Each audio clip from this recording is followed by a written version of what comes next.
ಕೆಳಗಡೆ ಬಿದ್ದಿದೆ. ಬಿದ್ದ ಮೇಲೆ 10 ಜನ 12 ಜನ ಕೆಳಗಡೆ ಇದ್ದರು.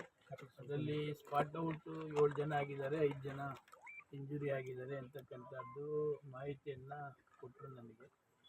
ನಾನು ಈ ಚಿರತೆ ಸತ್ತಾಗಲೇ ಸಾಮಾನ್ಯವಾಗಿ ಇದನ್ನು ಪ್ರಸ್ತಾಪ ಮಾಡಿದ್ದೆ. ನಾನು ಕಾನೂನು ಬಾಹಿರವಾಗಿ ಅದನ್ನು ನಾವು ತನಿಖೆ ಮಾಡ್ತೀವಿ ಅಂತೇಳಿ ಈ ಡೈರೆಕ್ಟರ್ಗಳು ಮಾಡಿದ್ರು. ಆಮೇಲೆ ಫಾರೆಸ್ಟ್ ಮಿನಿಸ್ಟ್ರಿ ಇದ್ದಂಥ ಈಶ್ವರ್ ಖಂಡ್ರೆಯವರು ಕೂಡ ಫಾರೆಸ್ಟ್ ತನಿಖೆ ಮಾಡ್ತೀನಿ ಅಂತ ಹೇಳಿದ್ರು. ಆವಾಗಲೇ ಅದನ್ನ ಸೀರಿಯಸ್ ಆಗಿ ಮಾಡಬೇಕಾಗಿತ್ತು.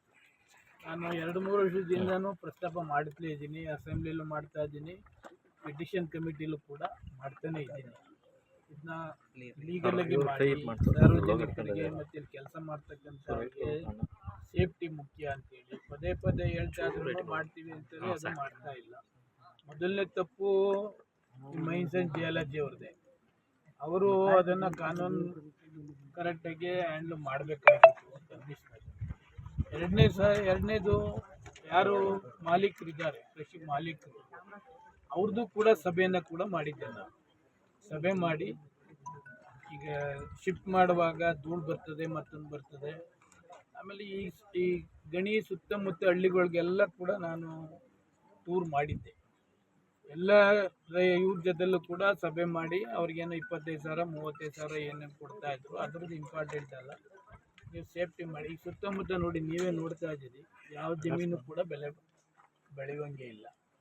ಆಮೇಲೆ ಹಸುಗಳು, ಕರುಗಳು ಬೇಕಾದಷ್ಟು ಸತ್ತೋಗಿರ್ತಕ್ಕಂಥದ್ದು 7-8 ವರ್ಷದಿಂದ ಕಾಡು ಪ್ರಾಣಿಗಳು ಎಲ್ಲ ಕೂಡ ಬೇಕಾದಷ್ಟಿದೆ. ಆದರೂ ನಾವು ಅಸೆಂಬ್ಲಿಲಿ ಗಲಾಟೆ ಮಾಡಿ ಬೇಜಾರು ಮಾಡಿದ್ರೂ ಕೂಡ ಇವರು ಎಚ್ಚೆತ್ಕೊಂಡಿಲ್ಲ. ಈಗ 7 ಜನ ಸತ್ತಿದ್ದಾರೆ. ಜವಾಬ್ದಾರಿ ಯಾರು? ಈಗ ಮಾಲೀಕರು ಜವಾಬ್ದಾರಿ ಆಯ್ತಾರ, ಇವರು ಜವಾಬ್ದಾರಿ ಆಯ್ತಾರ? ಅದಕ್ಕೆ ನಾನು ಹೇಳ್ತಕ್ಕಂಥದ್ದು ಮುಖ್ಯಮಂತ್ರಿಗಳಿಗೆ ಖುದ್ದಾಗಿ ಭೇಟಿ ಮಾಡಿ ಮನವಿ ಮಾಡಿದ್ದೇನೆ.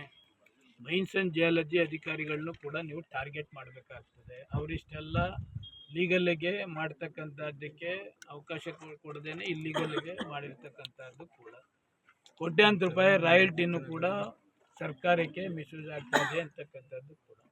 ಆಮೇಲೆ ಪ್ರಿಕಾಷನರಿ ತೆಗೆದುಕೊಳ್ಳದೆ ಅಲ್ಲಿಂದ ಮೇಲ್ಬಿದ್ದು 7 ಜನ ಕಾರಣಕರ್ತರಾದಂಥ ಯಾರೇ ಆಗಲಿ ನೀವು ಅವ್ರನ್ನ ಅರೆಸ್ಟ್ ಮಾಡಬೇಕು. ಇವತ್ತೆಷ್ಟು ಟೈಮು? 1 ಗಂಟೆ 26 ನಿಮಿಷ. ಬೆಳಗ್ಗೆ 7 ಗಂಟೆಯಲ್ಲಿ ಅನಾಹುತ ಆಗಿದೆ. ಅನಾಹುತ ಆಗಿದ್ರೂ 7:15 ಗಂಟೆಗೆ ಇನ್ನೂ ಆ ಬಂಡೆ ಮಾಲೀಕರನ್ನ ಅರೆಸ್ಟ್ ಮಾಡಲಿಲ್ಲ ಅಂದರೆ ಯಾರು ಜವಾಬ್ದಾರಿ ತಗೊಳ್ತಾರೆ? ಅರೆಸ್ಟ್ ಮಾಡಬೇಕಲ್ವಾ? ಅರೆಸ್ಟ್ ಮಾಡಿ 7 ಜನ ಸಾವು ಕಾರಣಕರ್ತರಾದ್ರನ್ನ ಎಷ್ಟೇ ಬಲಿಷ್ಠ ಅದನ್ನು ಅರೆಸ್ಟ್ ಮಾಡಲಿಲ್ಲ ಅಂತಂದರೆ ಸರ್ಕಾರಕ್ಕೆ ತಪ್ಪು ಮೆಸೇಜ್ ಹೋಗ್ತದೆ. ಮುಖ್ಯಮಂತ್ರಿಗಳಿಗೆ ಹೇಳಿದ್ದೇನೆ, ಡಿಪಾರ್ಟ್ಮೆಂಟ್ಗೂ ಹೇಳಿದ್ದೇನೆ, ಇದೆಲ್ಲ ಜಿಲ್ಲಾಧಿಕಾರಿಗಳಿಗೂ ರಿಕ್ವೆಸ್ಟ್ ಮಾಡ್ತಾ ಇದ್ದೇನೆ. ಇದೆಲ್ಲ ಸೆಟ್ರೇಟ್ ಆಗೋ ಗಂಟ ಏನಿವತ್ತು ನಮ್ಮ ಈ ಯಶವಂತಪುರದ ಕ್ಷೇತ್ರದಲ್ಲಿ ನಡೀತಾ ಇದೆ ಬಂಡೆಗಳು ಸಂಪೂರ್ಣ ಸ್ಟಾಪ್ ಮಾಡಿ ಕಾನೂನುಬದ್ಧವಾಗಿ ಯಾರು ಕೆಲಸ ಮಾಡಿ, ಈಗ ಬಿಹಾರಿಂದ ಬರ್ಬೋದು, ಮಧ್ಯಪ್ರದೇಶದಿಂದ ಬರ್ಬೋದು, ರಾಯಚೂರಿಂದ ಬರ್ಬೋದು, ನಾಳೆ ದಿವಸ ಅವರು ಸತ್ತರೆ ಯಾರು ಜವಾಬ್ದಾರ ಆಗ್ತಾರೆ? 1 ಗಂಟೆ ಆದ್ರೂ ಯಾವನ ಮಾಲೀಕ ಇರ್ತಾನೆ ಅವನ್ನ ಅರೆಸ್ಟ್ ಮಾಡಲಿಲ್ಲ.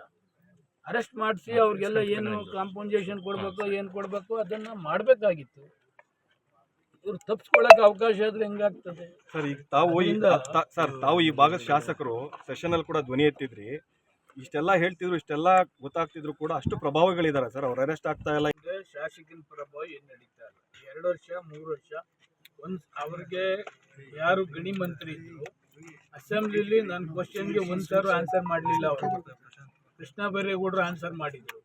ಅವಾಗಲೂ ಕೂಡ ಹೇಳಿದ್ದೀನಿ ನಾನು, ಆಗಿನ ಮುಖ್ಯಮಂತ್ರಿ ಸಿದ್ದರಾಮಯ್ಯನವ್ರಿಗೂ ಕೂಡ ಇದು ಸೇಫ್ಟಿ ಇಲ್ಲ, ಪ್ರಾಣಿಗಳಿಗೂ ಸೇಫ್ಟಿ ಇಲ್ಲ, ಸುತ್ತಮುತ್ತ ಜಮೀನು ಮಾಲೀಕರಿಗೂ ಸೇಫ್ಟಿ ಇಲ್ಲ, ಇದು ಫಸ್ಟು ಸೇಫ್ಟಿ ಮಾಡಿಸಿ ಲೀಗಲ್ಗೆ ಅಂತಕ್ಕಂಥದ್ದನ್ನು ಕೂಡ ಈ ಆದಂಥ ತಕ್ಷಣದಲ್ಲಿ ಚಿರತೆ ಆದಂತಾಗ ಏನು ಫಾರೆಸ್ಟ್ ಮಿನಿಸ್ಟ್ರು ಆದೇಶ ಮಾಡಿದ್ರು ತನಿಖೆ ಮಾಡ್ತೀನಿ ಅಂತ.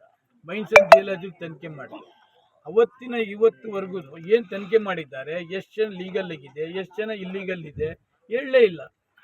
ಇವತ್ತು ಯಾರೋ ಬಡವರು ಪಾಪ ಸತ್ತೋಗಿದ್ದಾರೆ, ಮಾಲೀಕ ಎಸ್ಕೇಪ್ ಆಗಿದ್ದಾನೆ, ಎಲ್ಲಿಗೋ ಹೋಗ್ತಾನೆ, ಬಚಾವ್ ಆಗ್ತಾರೆ. ಅಲ್ಲಿ ಸತ್ತಂಥವ್ರಿಗೆ ಜವಾಬ್ದಾರಿ ಯಾರು? ಸರ್ಕಾರನೂ ಕೂಡ ಎಚ್ಚೆತ್ಕೊಳ್ಬೇಕಾಗ್ತದೆ. ಈ ಕಂಪ್ಲೀಟ್ ಬಂಡೆನ ಸ್ಟಾಪ್ ಮಾಡಿ ಯಾರೇ ಕೆಲಸ ಮಾಡಲಿ ಮುಂದಿನ ದಿವಸದಲ್ಲಿ 100% ಸೇಫ್ಟಿ ಮಾಡುವ ತನಕ ಬಂಡೆಗಳನ್ನು ನಿಲ್ಲಿಸಬೇಕಾಗ್ತದೆ. ಬಂಡೆಯವರಿಂದ ವಸೂಲು ಮಾಡಿ 1 ಕೋಟಿ ಅವ್ರು ಎಷ್ಟು ಜನ ಸತ್ತಿದ್ದಾರೆ, 9 ಜನ 10 ಜನ ಅವರಿಗೆ ಬರೀ 1 ಲಕ್ಷ 2 ಲಕ್ಷ ಕಾಂಪನ್ಸೇಷನ್. ಇನ್ನಷ್ಟು ಹೆಚ್ಚಿನ ಮಾಹಿತಿಗಾಗಿ ಫಾಲೋ ಮಾಡಿ ಬ್ರಿಗೇಡ್ ನ್ಯೂಸ್ ಕನ್ನಡ.